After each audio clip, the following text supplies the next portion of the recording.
오늘 본문 첫머리에도 있습니다마는 우리 신앙인들에게는 빚진 자다 하는 이 빚진 자 의식이 있습니다.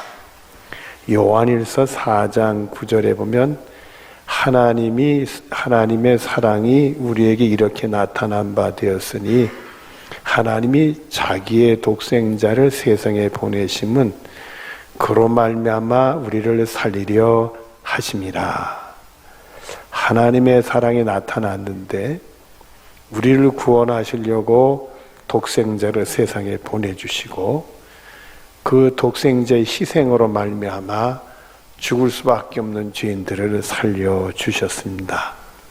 우리에게는 하나님의 사랑의 빛이 있는 겁니다. 또 히브리서 9장 22절 뒤를 보면 피 흘림이 없은 즉 사함이 없느니라. 우리 같은 죄인들을 구하시려고 그 보배로운 피를 우리 예수님이 다 흘려주셨습니다. 오늘 우리들에게는 예수님의 은혜의 빛이 있는 겁니다.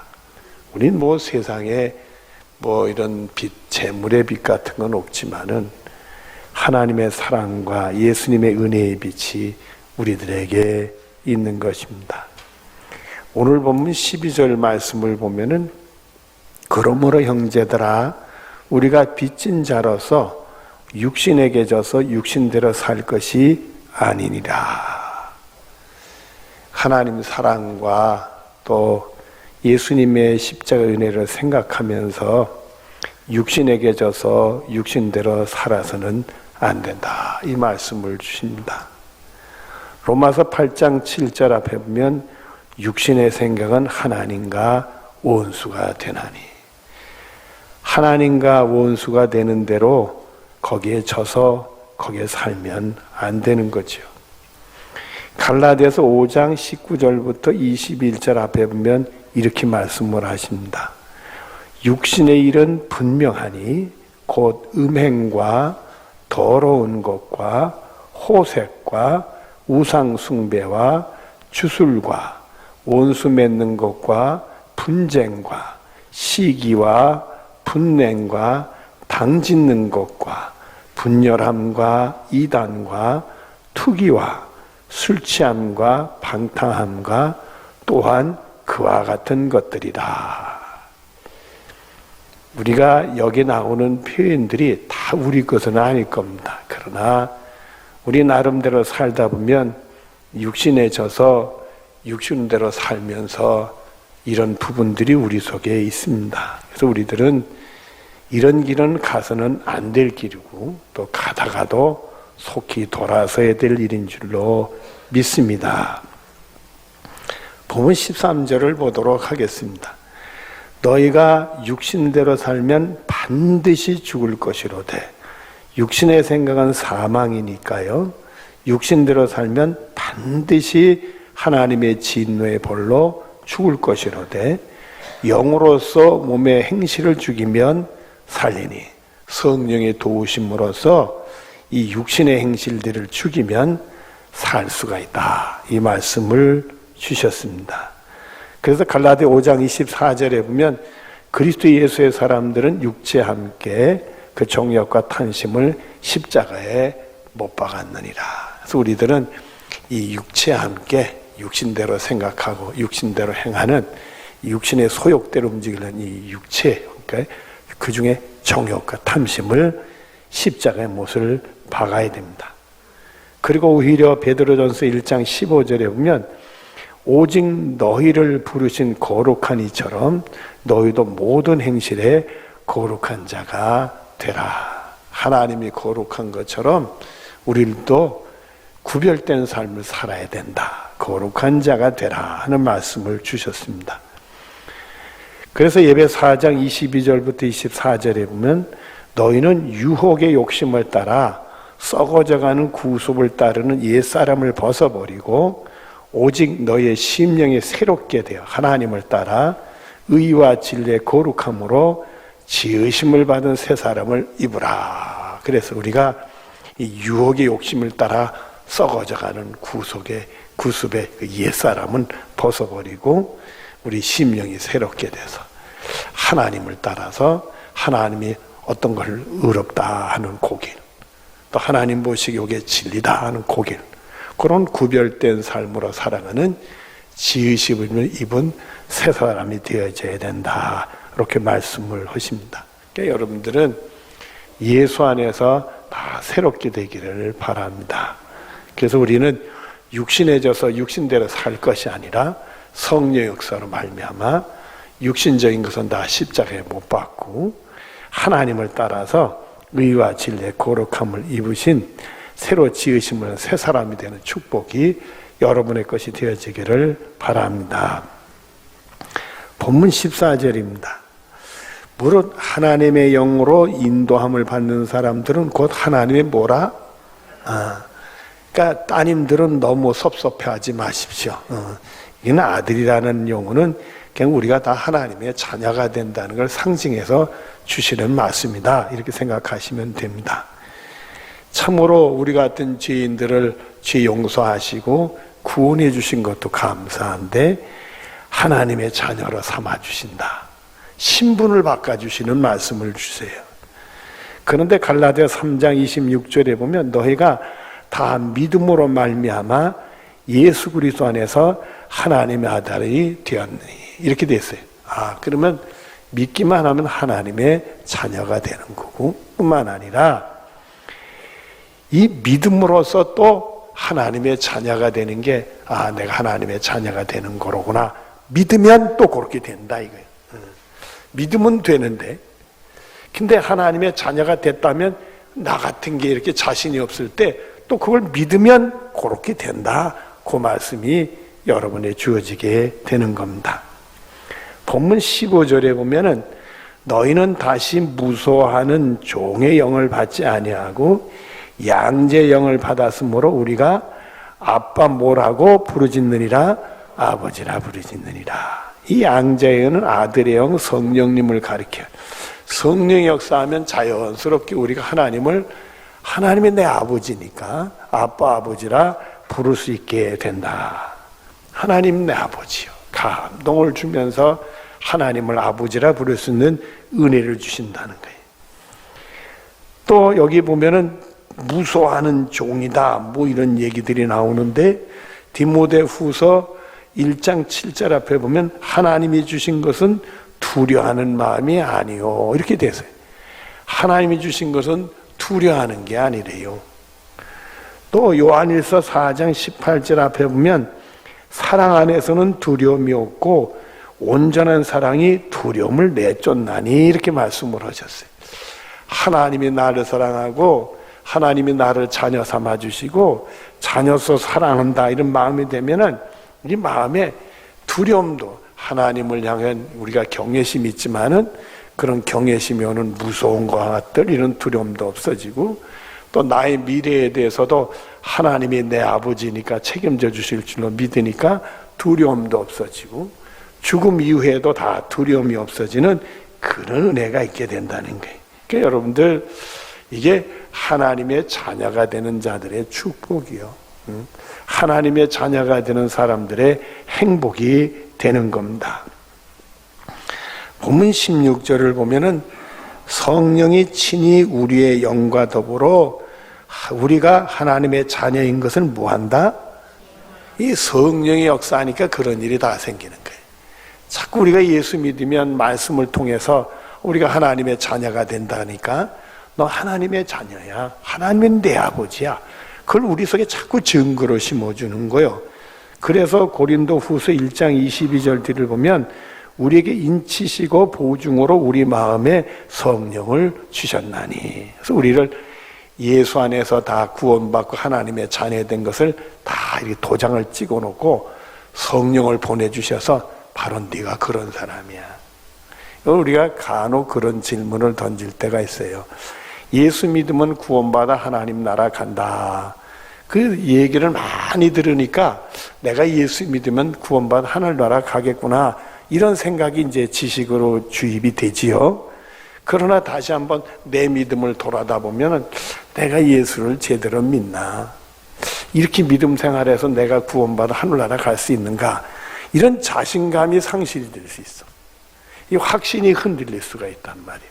근데 성령이 역사하면 그런 게 없어지는 거예요. 우리에게 인치신 것을 성령님이 우리에게 보증으로 주셔서 너는 그럼에도 불구하고 하나님 너를 사랑해. 네가 그럼에도 불구하고 하나님 내 죄를 용서하시고 구원해 주시고, 내가 그럼에도 불구하고 십자가에 너는 구원해 넌 천국 갈 수 있어. 성령님이 우리에게 그런 감동을 주신다는 말씀이 되는 겁니다. 본문 17절 앞을 보겠습니다. 자녀이면 또한 상속자, 곧 하나님의 상속자요 그리스도와 함께한 상속자는, 이번에는 자녀로 끝나는 게 아니라 상속자가 된다는 거예요. 여러분, 상속은 부모님이 자식에게 본인의 재산을 물려주는 게 상속이에요. 하나님이 하나님의 재산을 우리에게 물려주는 상속자가 된다. 예수님은 하나님의 아들이니까 당연히 상속자지만 우리도 예수님과 함께 상속자가 된다, 이렇게 말씀을 주신 거예요.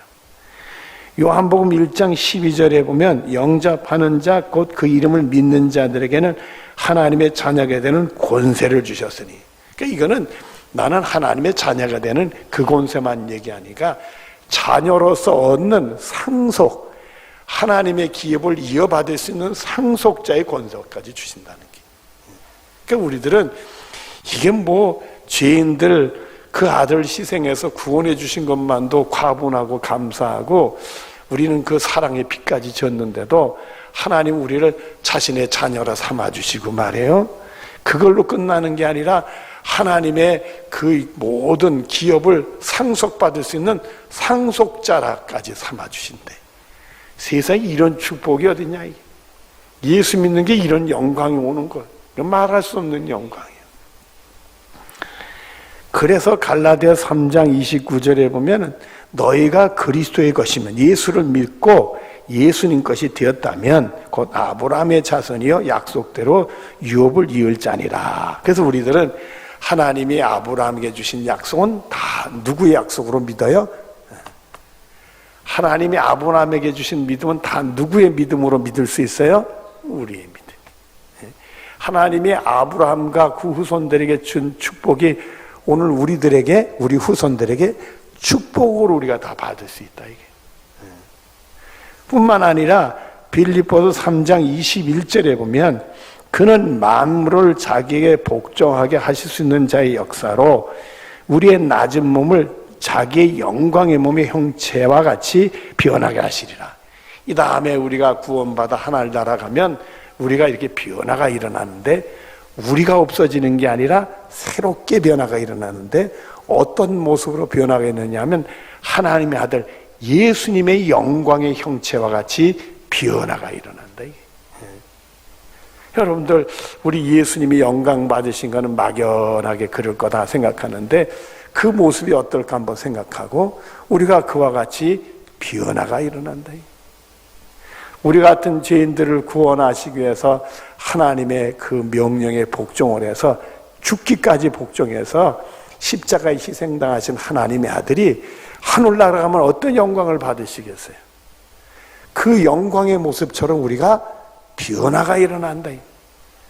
뿐만 아니라 계시록 20장 6절 뒤를 보면 하나님과 그리스도의 제사장이 되어 1000년 동안 그리스도와 더불어 왕노탈이더라. 1000년 동안 예수님하고 하나님 나라에서 왕노릇한대요. 여러분, 왕 되셔본 적 한 번도 있어요? 왕 된 사람만 왕이지 아무나 왕 되는 게 아니에요. 그럼 우리는 하늘나라 가면 1000년 동안 예수님과 함께 왕이 된다 이거예요. 그런 영광을 받는다. 그런데 오늘 본문 17절 뒤를 보십시다. 우리 같이 읽어보십시다. 우리가 거기서부터 시작. 우리가 그와 함께 영광을 받기 위하여 모두 함께 받아야 할 것이다. 이게 뭔 말씀이요?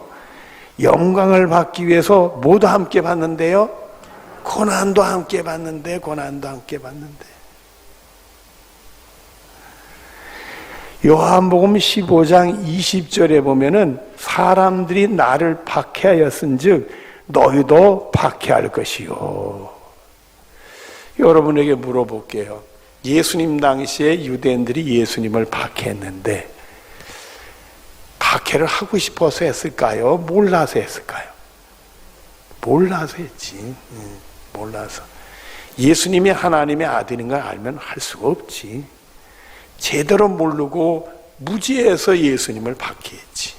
그처럼 우리들도 이 영적으로 무지한 사람들이 박해할 수 있다는 거예요. 이 코로나 사태 때문에 가만히 생각하면 우리가 예배 드리는 게 무슨 이익 챙기려고 예배 드리는 줄 오해를 하는 것 같아. 이 무지한 사람들이, 교인들이 무슨 예배 드리는 게 말썽 부리는 걸로 오해를 하는 것 같아. 우리는 하나님께 예배 드리는 게 하나님의 은혜 때문에 예배 드리는 거지 무슨 이익을 대단하게 챙기려고 하는 게 아니잖아요, 여러분들. 그러니까 무지한 사람들이 오해를 해요. 그래서 교회 오면 무슨 죄인들 모임같이 취급을 하더란 말이에요. 이거는 이제는 아무것도 아니지. 예수님 오실 때 박해가 시작하면 예수 믿는 사람들이 견딜 수 없는 박해가 시작이 돼. 그래서 예수님이 십자가를 짊어지기 직전에 요한복음 16장 33절 들어보면 너희가 환난을 당하나 담대하라 내가 세상을 이겼노라 그랬어요. 그래서 우리도 이런 환난이 오고 핍박이 오고 정말 고통이 찾아오더라도 예수님 십자가 붙들고 이겨야 되겠다. 예수님 십자가 붙들고 이겨야 된다. 우리 힘으로 이기기가 어려도 예수님의 십자가 붙들고 이겨야 돼. 고린도후서 4장 8절부터 10절에 보면 우리가 사방에 우겨쌈을 당하여도 쌓이지 아니하고 답답한 일을 당하여도 낙심하지 아니하며 박해를 받아 버림받지 아니하며 꼬꾸림을 당하여도 망하지 아니하고 우리가 항상 예수의 죽으심을 몸에 짊어짐으로 예수 생명이 또한 우리 몸에 나타나게 하려 함이라 이렇게 되겠어요. 우리가 사방에 우겨쌈을 당해도 현실은 우겨쌈을 당했죠. 근데 쌓이지를 않아. 답답한 일을 당해도 마음에 낙심이 안 와. 박해를 받아도 버림받지 아니하고 꼬꾸림을 당하여도 망하지 않는데 그것은 예수 십자가의 능력, 예수 생명의 능력이 우리에게 있기 때문에 그렇다.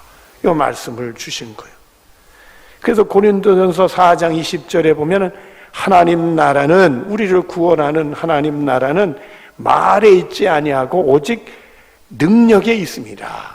예수 생명의 능력이 나타난다는 게 우리가 핍박이 오고 환난이 왔더라도 예수님 십자가 붙들면 예수 생명 능력 구원의 능력이 우리에게 나타난다. 이게. 빌립보서 1장 28절에 이렇게까지 말씀을 주셨어요. 무슨 일이든지 대적하는 자들 때문에 두려워하지 아니하는 일을 듣고자 함이라. 무슨 일을 당해도 예수 믿는 사람들을 대적하는 거 그런 거를 두려워하지 않는 일이 생겨야 되는데 고기를 듣고 싶어 한다는 거예요. 그리고 주시는 말씀이 이것이 그들에게는 멸망의 징조요 너희에게는 구원의 증거니 이는 하나님께로부터 난 것이라. 그래서 우리가 정말 부족해도 신앙생활 잘하고 싶고 하나님 잘 믿고 싶고 하나님 뜻대로 살고 싶은데 회방이나 핍박의 권세 보면 그 권세는 저 망하려고 저러는 거로구나. 그리고 우리는 구원받으려고 이런 일을 당하는구나. 내 믿음을 지켜야 되겠다. 그것이 오늘 우리의 믿음이 되어야 될 줄로 믿습니다. 여러분 오늘부터 우리가 예수님의 고난 받으신 고난주간의 시작이고 끝나서 다음 주는 부활절이 됩니다. 참 우리에게 소중한 절기들이요. 우리 기독교에 두 가지 절기가 있죠. 큰 절기가 바로 부활절하고 성탄절이죠. 그 중에서 더 큰 의미를 주는 게 부활절입니다. 우리는 이 부활절을 꼭 지키고 부활절을 지키기 위해서 예수님의 고난에 동참하는 그리고 우리는 이 부활을 체험하는 은혜를 받는 게 부활주일이 되는 겁니다. 저는 그런 생각이 들어요. 우리가 이 코로나 때문에 다 조심하고 경계를 하지만은 새벽기도 나올 수 있는 분들은 나오셨으면 좋겠다 생각이 들어요. 그리고 같이 정말 예수님의 고난에 동참의 의미로 기도도 하고 이 땅에 이 코로나도 속히 물러갈 수 있도록 같이 기도했으면 좋겠다. 저도 하루에 한 끼씩은 그 음식을 하려고 합니다. 그 음식 할 수 있는 분들은 같이 했으면 좋겠다. 그런 생각이 들고 혹시 새벽기도 못 나오는 분들을 위해서 온라인으로 방송을 해드리도록 하겠습니다. 집에서라도 새벽기도를 꼭 하셨으면 좋고 기도에 동참을 했으면 좋겠다 생각을 가집니다. 그래서 오는 부활절날 정말 이 부활이 뭔가, 부활의 승리가 우리의 축복이 되는 은혜가 있어지기를 바랍니다. 기도하겠습니다. 영광을 받기 위해서 고난도 함께 받는다고 했습니다. 우리는 연약하고 어리석어서 좋은 날들을 보지만은 예수님은 우리를 구원하기 위해서 험한 길, 고난의 길을 갔습니다. 이 고난 주간에 예수님의 고난에 동참하게 하시고 다시 한번 우리의 믿음을 챙기고 부활의 날, 부활의 영광을 누릴 수 있도록 복을 내려 주시옵소서. 주님께서 꼭 함께 해주실 줄 믿으며 예수님의 이름으로 기도드리옵나이다. 아멘.